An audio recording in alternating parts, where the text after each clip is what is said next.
তোমরা সবাই কেমন আছো? আশা করি ভালোই আছো, সুস্থ আছো। আমিও খুবই ভালো আছি। বন্ধুরা, আজকে তোমাদের বানিয়ে দেখাবো সিম চচ্চড়ি। তোমরা সবাই একটি লাইক ও একটি সুন্দর কমেন্ট করে পুরো রেসিপিটি একদম স্কিপ না করে দেখতে থাকো। আশা করি তোমাদের খুবই ভালো লাগবে। এখানে সিম নিয়েছি, সিমগুলো কেটে নিয়েছি, তার সাথে একটি আলুও সরু সরু করে কেটে নিয়ে সিম আর আলু জল দিয়ে একদম পরিষ্কার করে ধুয়ে নিয়েছি। কড়াই গরম হয়ে গেছে, এবার কড়াইতে দিয়ে দেব সরষের তেল। নেড়ে নিয়ে তেল হালকা গরম করে নেব। এবার তেলের মধ্যে ফোড়নে দিয়ে দেব একটি শুকনো মরিচ আর 3টি রসুনের কোয়া শিলনোড়ায় থেতো করে নিয়েছি, দিয়ে দেব। এবার এখানে সামান্য একটু পেঁয়াজ কুচি দিয়ে দেব। এবার নেড়ে নিয়ে পেঁয়াজ, রসুন, লঙ্কা হালকা ভেজে নেব। হালকা লালচে করে ভেজে নিয়েছি। এবার এখানে সামান্য একটু পাঁচফোড়ন দিয়ে দিলাম। নেড়ে নিয়ে পাঁচফোড়নও হালকা ভেজে নেব। এবার এখানে দিয়ে দেব সামান্য একটু টমেটো কুচি, তোমরা টমেটো নাও দিতে পারো। এবার নেড়ে নিয়ে টমেটো হালকা করে ভেজে নেব।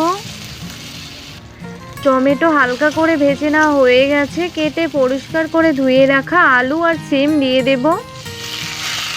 এবার সব কিছু খুব ভালো করে নেড়ে নেব। প্লিজ বন্ধুরা, পুরো রেসিপিটি একদম স্কিপ না করে দেখতে থাকো। এবার এখানে দিয়ে দেব পরিমাণ মতো লবণ আর দিয়ে দেব সামান্য একটু হলুদ গুঁড়ো। এবার সব কিছু আবারও খুব ভালো করে নেড়ে নিচ্ছি। নেড়ে নিয়ে 2 থেকে 3 মিনিটের মতো জাল করে নেব।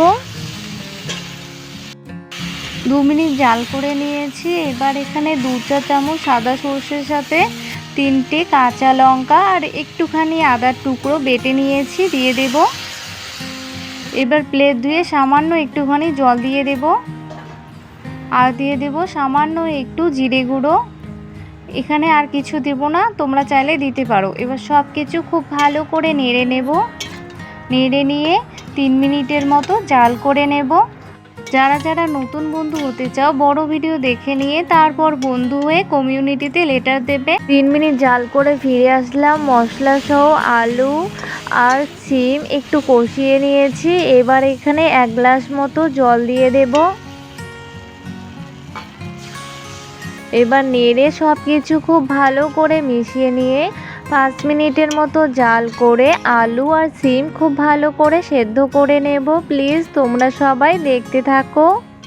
5 মিনিট জাল করে ফিরে আসলাম। আলু সিম খুব ভালো করে সেদ্ধ হয়ে গেছে আর রান্নাও একদম রেডি। এবার নামিয়ে নেব।